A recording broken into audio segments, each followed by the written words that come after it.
Un petit mot sur la première série, Félix Castor, voilà, détective de l'étrange, exorciste. Est-ce que vous pouvez nous dire comment est née l'idée de ce personnage et de cette histoire?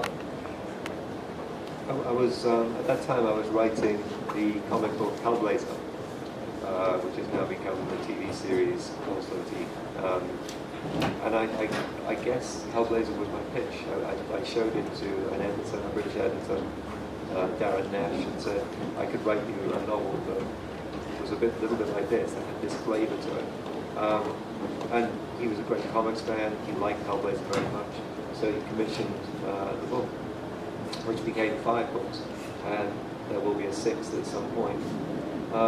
But I've always hated. I mean, I like urban fantasy, but I kind of hate stories where you have vampires and werewolves and zombies and demons, and they've all got their own different things going on and their own different rules and their own different reasons for being. So what I wanted was a story that would have a lot of those supernatural entities in it, but only one mechanism, one explanation. So in Castor, the world has started to see the dead come back to life suddenly, for no reason, or for no reason that anybody knows. It's started to happen. Mostly they come back as ghosts, but some of the ghosts are afraid to leave their own bodies, their own flesh, and that's what a zombie is. A zombie is just a ghost that haunts itself and animates itself. And some ghosts leave their own body, but then they start to get homesick, so they invade an animal body, they reshape it, and redecorate it. And that's what werewolves are. They're just human ghosts in animal bodies. And the demons are also human ghosts that are changed in some profound ways. So it's like one mechanism that follows through all the way. Pour Félix Castor, eh ben c'est le pitch de Hellblazer. Je ne sais pas si vous avez vu la série Constantine, mais alors là, ça c'était, j'ai pitché cette idée à Darren Nash aux États-Unis, en Angleterre, pardon, et il m'a dit, je lui ai dit que j'avais envie d'écrire un roman aussi, peut-être ça serait une bonne idée. Et donc, du coup, il y a eu un premier livre, et puis là, il y a le 6e qui va sortir. Et ce qui me plaisait, c'était un grand fan de comics, et bon, ça lui plaisait bien, il était fan de Hellblazer, et ça lui plaisait bien comme idée. Donc c'est pour ça que maintenant, on en est au 6e.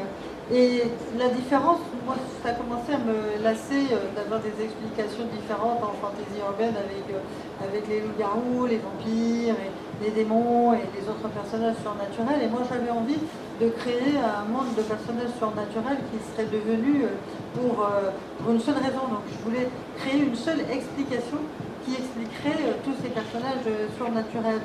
Et donc, cette explication, que ce soit, par exemple, que les morts vivants, ce soit simplement que tout le monde, les fantômes reviennent, et les morts vivants, les zombies, ce sont des fantômes qui ont eu peur de quitter leur corps, ou alors des fantômes qui sont devenus simplement fantômes, mais qui ont eu la nostalgie de leur corps et qui réintègrent leur corps. Dans le cas du loup-garou, c'est le fantôme qui ne se sent pas bien son corps et donc qui prend possession du corps d'un animal, donc ça devient un loup-garou. Et ainsi de suite pour tous les surnaturels. La même chose pour les démons, par exemple, c'est un fantôme à qui est arrivé un traumatisme et qui devient démon suite à ce traumatisme. Donc c'était une unique explication pour expliquer tous les personnages surnaturels. I was a big fan of Raymond Chandler's hard-boiled detective stories, and I was kind of trying to write a hard-boiled detective story where the detective is actually an exorcist. But he's an exorcist like a Chandler private eye. He's an exorcist who walks the mean streets, he wears a trench coat, he does it for $50 a day plus expenses. It's that kind of world. Et j'étais vraiment fan de Raymond Chandler aussi, et j'avais envie de créer un détective qui soit en même temps un exorciste. Et donc ce détective, il déambule dans les rues la nuit, il est revêtu d'un imperméable, il se fait payer $50 par jour plus les frais pour faire son travail de détective. Et donc c'est aussi un hommage au roman de Chandler. Passons à celle qui a tous les dons. Pareil, un petit peu même question. Comment est née l'histoire dans votre esprit et qu'est-ce que vous aviez envie de faire? I was very, very lucky because it's not a story that I would ever have thought up for myself. Really, it was forced on me. there is an anthology of short stories, an annual anthology, which is edited by Charlene Harris and Tony Kelman. They choose, every year, they choose a very, very innocent, very banal theme. Like one year it was family holidays, another year it was home improvements. And I said I would do a story, and they told me, well, the theme for this year is school days. So it has to be a supernatural story or a horror story set in a school or with a school theme. And I said I would do this thing. I said I would write the story. And then for 4 months I couldn't think of a single decent idea. Everything I came up with was just a really bad Harry Potter rip-off. And then one morning I woke up with the image of Melanie, a little girl sitting in the classroom writing an essay. You know the essay that you always had to write in school, what I want to do when I grow up? She's writing that essay, but we know that she's never going to grow up because she's a zombie. She's never going to be allowed to grow up. She's a zombie and she's a sort of experimental subject. That everything sprang from that image. I wrote the short story in 4 days, and then I realized that the short story was the start, was actually the first chapter of a novel. So I wrote the novel and I wrote the screenplay. Melanie keeps on giving. Là, c'est une chance extraordinaire que j'ai eue parce que je pense que l'idée ne me serait jamais venue toute seule comme ça, mais c'est une idée qui m'a été imposée. Il faut savoir que Charlene Harris, tous les ans, dirige une anthologie et les sujets sont toujours alors du genre très banal, comme les vacances en famille. Alors là, elle m'a contacté, ou on s'est contacté, et elle m'a dit oui, j'aimerais bien que vous participiez à cette anthologie, mais je lui ai demandé le sujet, et le sujet c'était l'école. Donc il fallait créer une nouvelle de toute pièce qui serait autour de l'école, mais qui serait surnaturelle, ou alors dans l'horreur carrément. Et je me suis dit que ça allait être compliqué parce que j'ai passé 4 mois à essayer de chercher une idée et tout ce que je faisais c'est complètement nul, je trouvais que dalle. Et au bout d'un moment, tout d'un coup, comme ça, m'est venue l'idée d'une petite fille, Mélanie, qui est à l'école et qui doit écrire, comme tous les enfants ont été obligés de le faire à un moment donné dans leur vie à l'école, qui doit écrire ce que je veux faire plus tard quand je serai grand. Et donc Mélanie, elle écrit son petit texte sur ce qu'elle voudra faire.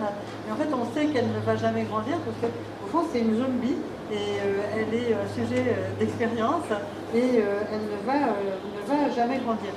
Donc en 4 jours, j'ai écrit la nouvelle et je me suis dit, ah là, mais ça, c'est vraiment le premier chapitre d'un roman.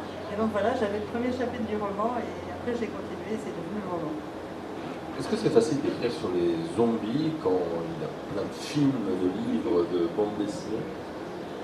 Est-ce qu'il y a des influences, des choses qui vous avez marqué, que vous avez envie de faire avec ça?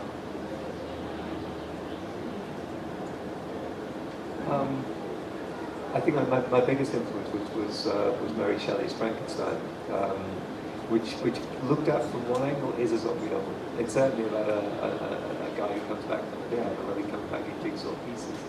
But it's also a story in which the monster is also the innocent victim. Frankenstein only becomes a monster because Victor, the creature, only becomes a monster because Victor Frankenstein, having created it, runs away from it, refuses to take any responsibility for it. And it's actually, Shelley was a political radical, and it's very much a story about the obligations that we owe each other in society, the obligations that parents owe to children, but also the obligations that the rich owe to the poor, the people who have power owe to people who don't. So I guess I wanted to write a zombie novel that would touch on some of those same themes. So I wasn't particularly drawing on any of the other zombie movies or zombie TV shows that were around at the time. Although I do love I love Walking Dead, I love Land of the Dead. There are a lot of great zombie narratives, but I was kind of going a bit, I was drawing on something else. La plus grande influence, essentiellement, a été le Frankenstein de Mary Shelley, parce que là, c'est comme un être créé de toutes pièces, comme un puzzle qu'on a assemblé. Et ça me plaisait bien de voir cet être que son créateur finit par fuir, parce que son créateur en a peur.